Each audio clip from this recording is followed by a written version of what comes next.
Assalamualaikum warahmatullahi wabarakatuh. Perkenalkan, nama saya Duri Majid Muhajib dengan NRP 2040303019.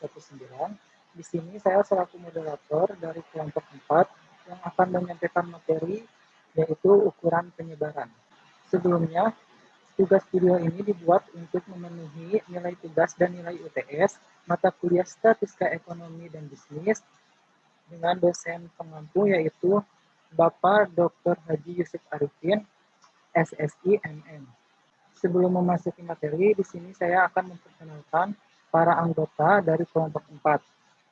Yang pertama, ada Ari Muhaimin Sunariat dengan NRP 20403017 yang akan menjelaskan mengenai materi jangkauan atau rank. Yang kedua, ada Diki Hermawan dengan NRP 20403018 yang akan menjelaskan mengenai materi jangkauan interkuartil atau rank interkuartil.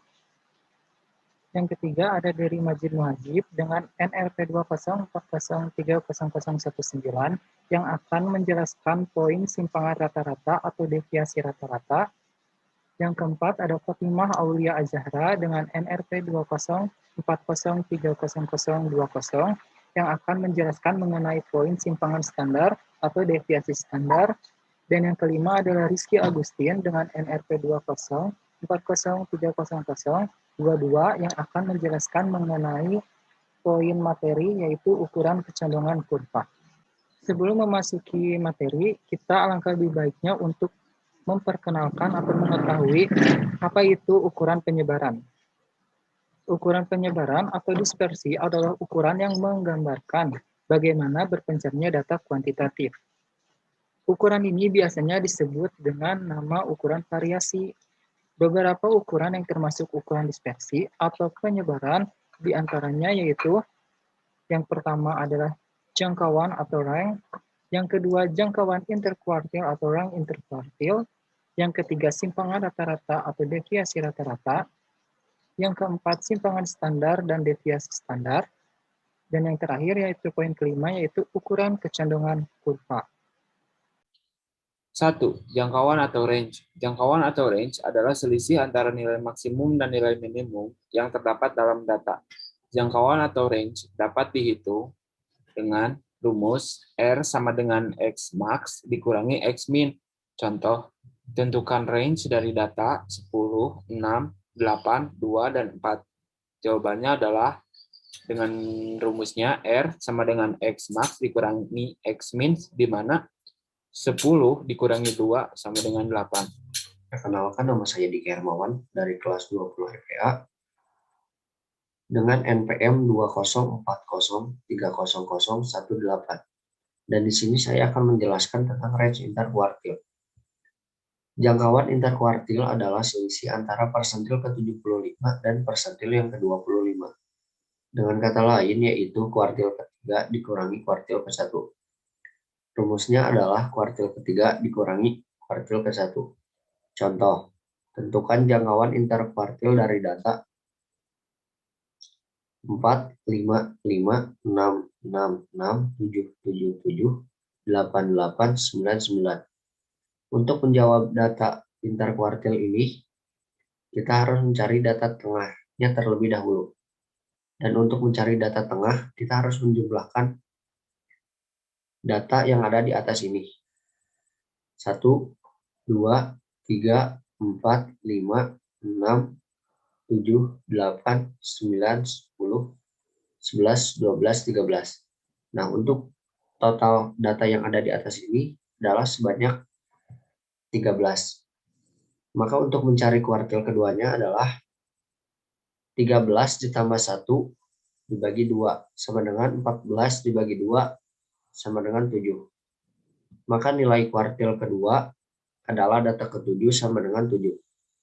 Untuk mencari kuartil ke-1 dan ke-3, yaitu nilai tengah di antara data kedua.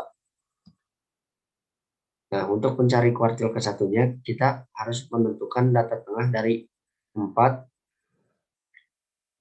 sampai 6. 1, 2, 3, 4, 5, 6. Nah, ada 6. Berarti tengah-tengahnya ada di 5 dan 6. maka 5 ditambah 6 dibagi 2 sama dengan 11 dibagi 2 sama dengan 5,5. Dan untuk kuartil ketiganya adalah kita harus menentukan data tengah dari 7 sampai 9. 1, 2, 3, 4, 5, 6. Nah, ada 6 berarti tengah-tengahnya di antara 8 dan 8. 8 ditambah 8 dibagi 2 sama dengan 16 dibagi 2 sama dengan 8. Nah, untuk kuartil ketiganya adalah 8. Maka jangkauan interval sama dengan kuartil ketiga dikurangi kuartil ke-1. Sama dengan 8 dikurangi 5,5 sama dengan 2,5. Perkenalkan, nama saya Dery Mazid Muhajib dengan NRP 2040030019. Di sini saya akan menjelaskan mengenai simpangan rata-rata.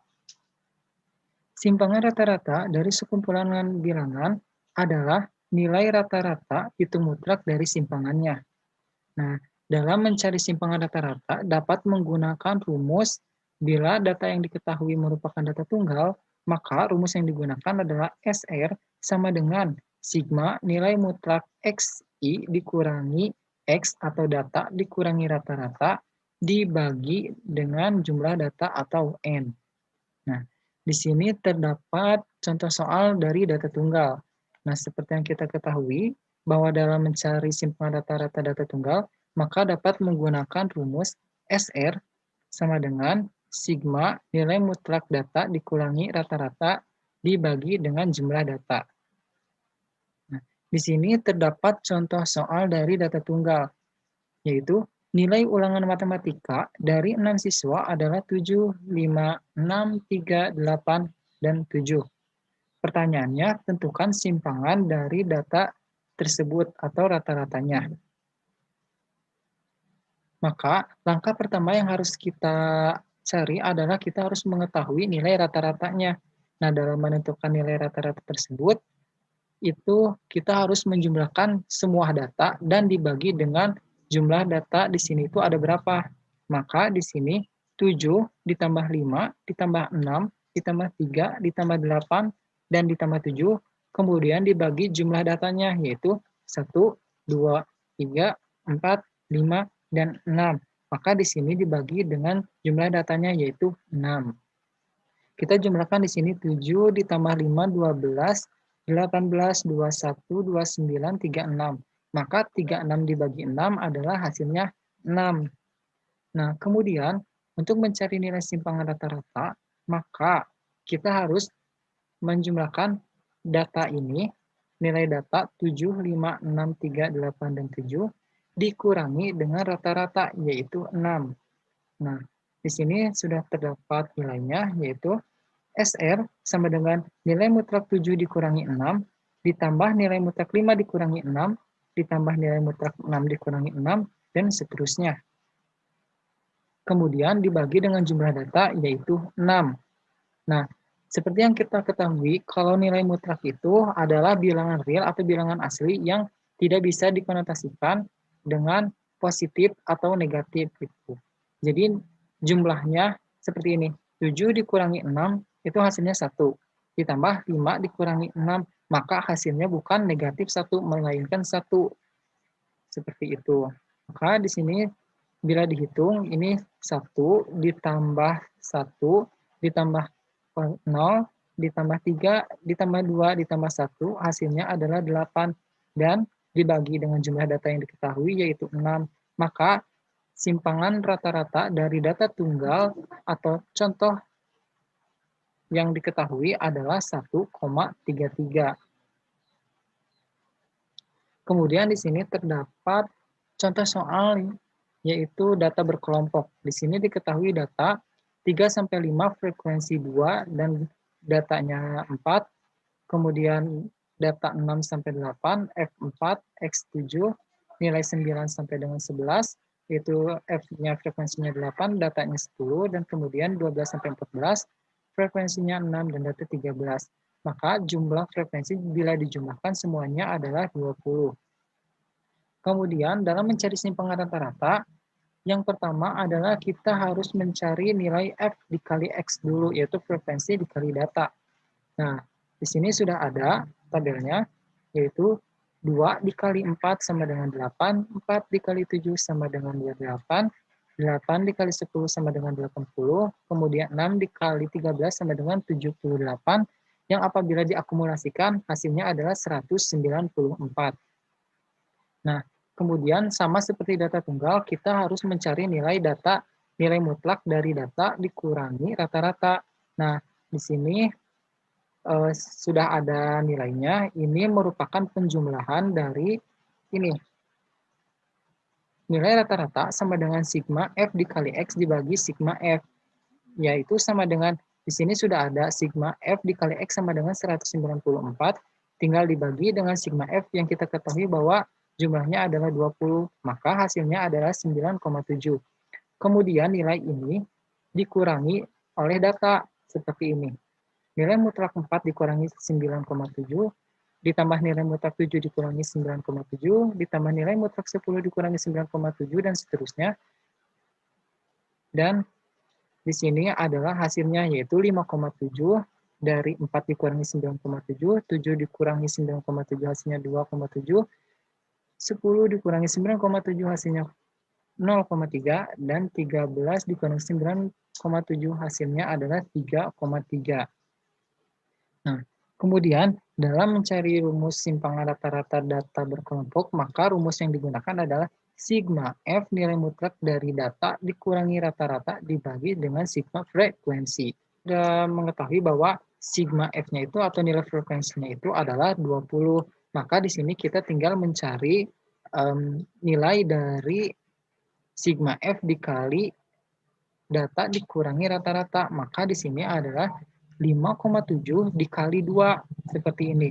5,7 dikali 2 sama dengan 11,4, 2,7 dikali 4 sama dengan 10,8, 0,3 dikali 8 sama dengan 2,4, dan 3,3 dikali 6 sama dengan 19,8.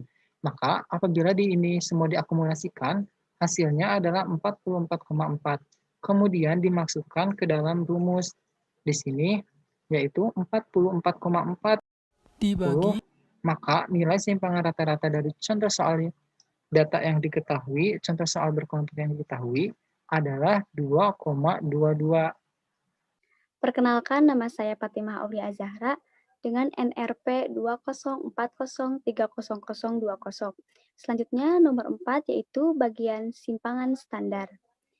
Simpangan standar dari sekumpulan bilangan adalah akar dari jumlah deviasi kuadrat dari bilangan-bilangan tersebut dibagi dengan banyaknya bilangan atau akar dari rata-rata deviasi kuadrat.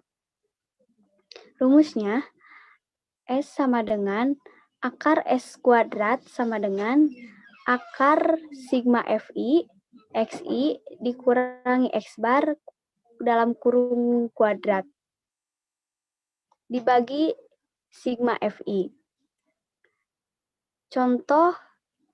Contohnya, tentukan standar deviasi dari data berikut. Sampel 3 sampai 5 terdapat 2 frekuensi dan 4 data. Sampel 6 sampai 8 terdapat 4 frekuensi dan 7 data. Kemudian sampel 9 sampai 11 terdapat 8 frekuensi dan 10 data. Selanjutnya 12 sampai 14 terdapat 6 frekuensi dan 13 data. Jumlah dari semua frekuensi yaitu 20. Selanjutnya ke tabel yang nomor ketiga, F dikali X yaitu 2 dikali 4 sama dengan 8, 4 dikali 7 sama dengan 28, 8 dikali 10 sama dengan 80, 6 dikali 13 sama dengan 78. Hasil dari F dikali X sama dengan 198. Selanjutnya tabel keempat yaitu X kuadrat sama dengan 4 dikali 4 sama dengan 16, 7 dikali 7 sama dengan 49, 10 dikali 10 sama dengan 100, selanjutnya 13 dikali 13 sama dengan 169. Yang terakhir, tabel kelima yaitu F dikali X kuadrat, yaitu 2 dikali 16 sama dengan 32, 4 dikali 49 sama dengan 196, 8 dikali 100 sama dengan 800, selanjutnya 6 dikali 169 sama dengan 1014. Jumlah dari F dikali X kuadrat sama dengan 2024. Selanjutnya dimasukkan ke dalam rumus menjadi S sama dengan akar sigma F X kuadrat dibagi sigma F dikurangi sigma F X dibagi sigma F dalam kurung kuadrat sama dengan akar 2042 dibagi 20 dikurangi 194 dibagi 20 dalam kurung kuadrat sama dengan akar 8,01. Hasil dalam bentuk tidak akarnya yaitu 2,83. Variansi tidak jauh beda dengan materi sebelumnya yaitu simpangan standar. Variansi adalah rata-rata kuadrat selisih atau kuadrat simpangan dari semua nilai data terhadap rata-rata hitung. Yang membedakan variansi dengan simpangan standar yaitu terdapat pada rumusnya. Rumus variansi terdapat dua rumus yaitu rumus sampel atau rumus tidak berkelompok dan rumus populasi atau rumus berkelompok.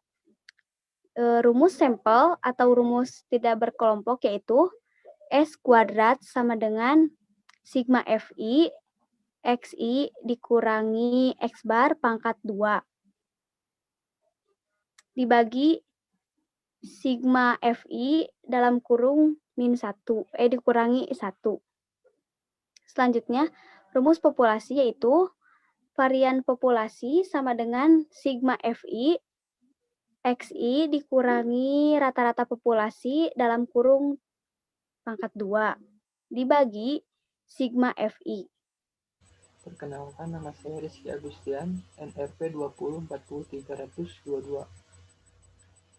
Saya akan menjelaskan ukuran kecenderungan kurva, hubungan antara median, dan modus. Nilai-nilai median, dan modus dapat dimanfaatkan untuk mengetahui kurva poligon dari suatu data. Terdapat 3 kurva, yaitu kurva simetris, kurva miring ke kiri, dan kurva miring ke kanan.